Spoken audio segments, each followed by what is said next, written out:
Saya akan melanjutkan menjawab pertanyaan atau soal dari mata kuliah metodologi penelitian pada bab 5 mengenai populasi dan sampel. Pertanyaan pertama mengenai macam-macam metode pengambilan sampel. Teknik pengambilan sampel ada dua, yaitu probability sampling dan non-probability sampling. Pada probability sampling terdapat empat macam teknik. Yang pertama simple random sampling, kedua proportionate stratified random sampling, yang ketiga disproportionate stratified random sampling, yang kemudian yang terakhir area sampling atau cluster. Kemudian pada non-probability sampling, yang pertama ada sampling sistematis, kedua sampling kuota, ketiga sampling insidental, yang keempat purposive sampling, yang kelima sampling jenuh, kemudian yang keenam snowball sampling. Kemudian pertanyaan selanjutnya mengenai pengertian probability sampling dan penjelasan tentang metode pengambilan sampel dengan probability sampling. Probability sampling adalah teknik pengambilan sampel yang memberikan peluang yang sama bagi setiap unsur atau anggota populasi untuk dipilih menjadi anggota sampel. Pengambilan sampel pada probability sampling dilakukan dengan memberikan peluang kepada anggota populasi. Kemudian yang ketiga mengenai contoh metode pengambilan sampling dengan simple random sampling.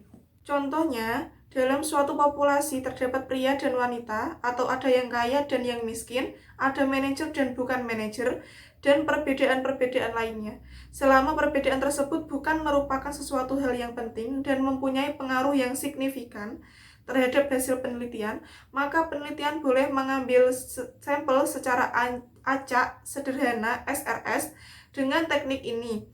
Setiap unsur populasi harus mempunyai kesempatan yang sama untuk bisa terpilih menjadi sampel. Kemudian yang keempat mengenai contoh metode pengambilan sampel dengan menggunakan proporsional stratified random sampling. Contohnya, suatu perusahaan mempunyai pegawai dengan latar belakang pendidikan S1 sebanyak 30, S2 40, SMA 80. Jumlah sampel yang harus diambil adalah meliputi strata pendidikan diambil perwakilan sesuai dengan kebutuhan. Kemudian pada pertanyaan kelima mengenai contoh metode pengambilan sampel menggunakan disproportionate stratified random sampling. Contohnya, perusahaan mempunyai pegawai dari unit kerja tertentu, memiliki lulusan S3 6 orang, lulusan S2 9 orang, lulusan S1 96 orang, dan SMU 850 orang, SMP 900 orang. Maka 3 orang lulusan S3 dan 4 orang S2 itu diambil semuanya sebagai sampel karena kedua kelompok tersebut terlalu kecil bila dibandingkan dengan kelompok S1, SMU, dan SMP. Kemudian pertanyaan keenam mengenai contoh metode pengambilan sampel menggunakan cluster sampling. Contohnya, dalam suatu organisasi terdapat 100 departemen. Dalam setiap departemen terdapat banyak pegawai dengan karakteristik yang berbeda-beda. Beda jenis kelamin, beda tingkat pendidikan, beda tingkat pendapatan, beda tingkat manajemen, manajerial, dan juga perbedaan-perbedaan yang lainnya.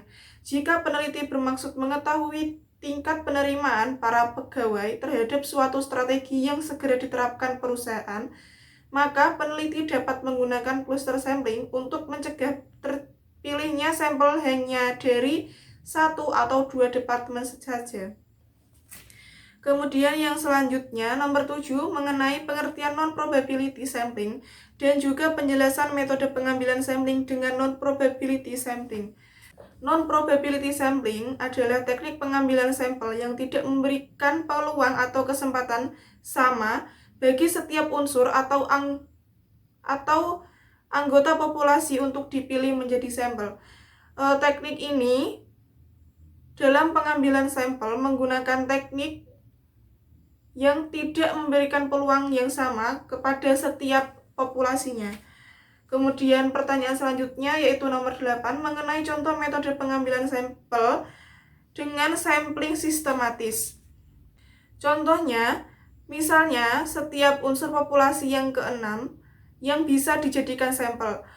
Soal keberapanya satu unsur populasi bisa dijadikan sampel tergantung pada ukuran populasi dan ukuran sampel. Contohnya, dalam satu populasi terdapat 5.000 rumah, sampel yang akan diambil adalah 250 rumah. Dengan demikian, interval di antara sampel ke-1, ke-2, dan seterusnya sebesar 25. Kemudian selanjutnya, nomor 9, contoh metode pengambilan sampel dengan sampling kuota. Contohnya, di sebuah kantor terdapat pegawai laki-laki 60% dan perempuan 40%. Jika seorang peneliti ingin mewawancarai 30 orang pegawai dari kedua jenis kelamin tadi, maka dia harus mengambil sampel pegawai laki-laki sebanyak 18 orang, sedangkan pegawai perempuan 12 orang. Teknik pengambilan ke-30 sampel tadi tidak dilakukan secara acak, melainkan secara kebetulan saja. Kemudian yang ke-10 mengenai contoh metode pengambilan sampel dengan menggunakan sampling insidental. Contohnya, penelitian mengenai kemampuan seorang guru dalam mengajar di kelas. Pertanyaan dapat diajukan terhadap murid yang kebetulan ada di kelas. Kemudian yang kedua, penelitian tentang waktu tidur siswa. Penelitian secara kebetulan dilakukan setiap bertemu siswa. Kemudian selanjutnya, nomor 11, mengenai contoh metode pengambilan sampel dengan menggunakan sampling purposive. Penelitian dilakukan untuk mengetahui bagaimana sexual harassment terjadi dalam lingkungan kerja di sebuah perkantoran. Maka dalam proses pengambilan sampel, tentu tidak ingin memilih sampel secara acak saja, karena bisa jadi yang Anda pilih sama sekali belum pernah mengalami sexual harassment di lingkungan kerja. Oleh karena itu, dengan adanya teknik purposive sampling, bisa memilih sampel yang memang sudah pernah mengalami sexual harassment di lingkungan kerja, sehingga data yang diperoleh dari survei tersebut lebih kaya informasi. Pertanyaan selanjutnya yang ke-12 mengenai contoh metode pengambilan sampel menggunakan sampling jenuh. Misalnya, yang akan diteliti adalah sebuah kinerja guru di salah satu sekolah swasta di Yogyakarta. Jumlah guru yang ada hanya 35 orang, maka seluruh guru dijadikan sampel. Kemudian pertanyaan yang ke-13 mengenai contoh metode pengambilan sampel menggunakan sampling snowball. Misalnya, seorang peneliti ingin mengetahui pandangan kaum lesbian terhadap lembaga perkawinan. Peneliti cukup mewawancarai satu orang wanita lesbian dan kemudian melakukan wawancara. Setelah selesai, peneliti tadi meminta kepada wanita lesbian tersebut untuk mewawancarai teman lesbiannya yang lain. Setelah jumlah wanita lesbian yang berhasil diwawancarainya dirasa cukup, peneliti bisa menghentikan pencarian wanita lesbian tersebut.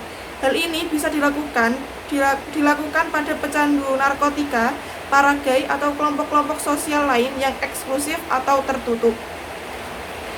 Kemudian pertanyaan ke-14 mengenai perbedaan konsep populasi dan sampel pada penelitian kuantitatif dan kualitatif. Pada konsep populasi pada penelitian kuantitatif itu jumlahnya besar. Contohnya orang, benda, hewan, dan tumbuhan. Kemudian populasi pada kualitatif relatif kecil. Contohnya situasi sosial. Kemudian contoh konsep sampel pada penelitian kuantitatif. Yang pertama, sampel dalam penelitian kuantitatif dinamakan responden. Kemudian bersifat sampel statistik. Kemudian sampel harus diwakili populasi dengan karakteristik yang unik atau representatif. Dan yang terakhir, keputusan mengenai responden harus dilakukan oleh peneliti untuk memaksimalkan kemampuan generalisasi penelitian. Kemudian konsep sampel pada penelitian kualitatif. Yang pertama, populasi dalam penelitian kualitatif dinamakan situasi sosial atau objek yang ingin dipahami secara mendalam.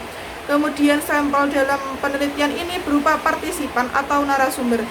Sampel dalam penelitian kualitatif didasarkan atas informasi yang maksimum, bukan statistik.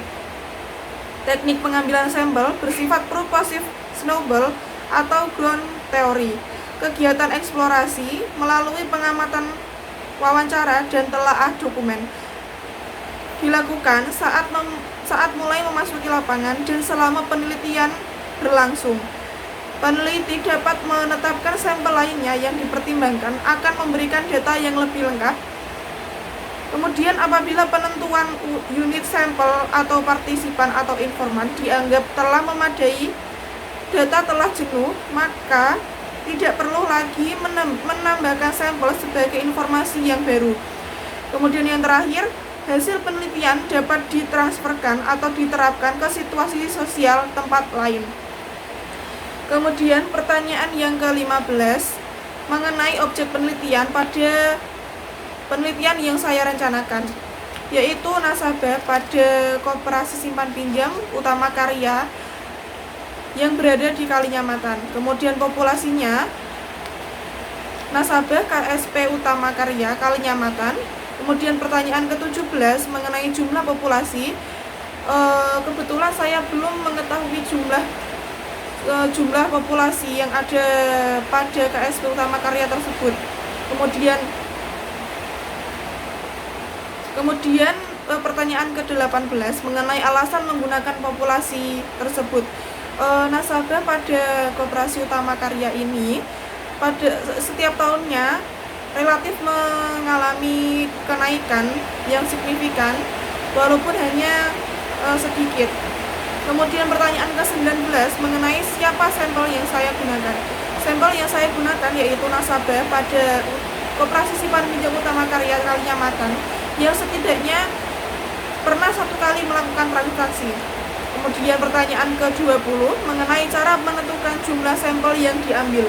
Cara menentukan jumlah sampel yang saya ambil menggunakan tabel penentuan jumlah sampel dari populasi tertentu dengan taraf kesalahan 1%, 5%, dan juga 10%. Berdasarkan rumus tersebut dapat dihitung jumlah sampel dari populasi mulai dari 10 sampai dengan 1 juta. Kemudian semakin besar taraf kesalahan, maka akan semakin kecil ukuran sampel. Contohnya, untuk populasi 1000, pada taraf kesalahan 1%, jumlah sampelnya 399. Untuk taraf kesalahan 5%, jumlah sampelnya 258. Dan untuk taraf kesalahan 10%, jumlah sampelnya 213. Kemudian pertanyaan terakhir pada bab 5 yaitu nomor 21 tentang berapa jumlah sampel yang saya gunakan. Jumlah anggota sampel yang saya gunakan tergantung pada tingkat ketelitian atau kesalahan yang dikehendaki. Tingkat ketelitian atau kepercayaan yang dikehendaki sering tergantung pada sumber dana, waktu, dan tenaga yang tersedia. Kemudian kemungkinan ukuran sampel yang saya gunakan sekitar 30 sampai 100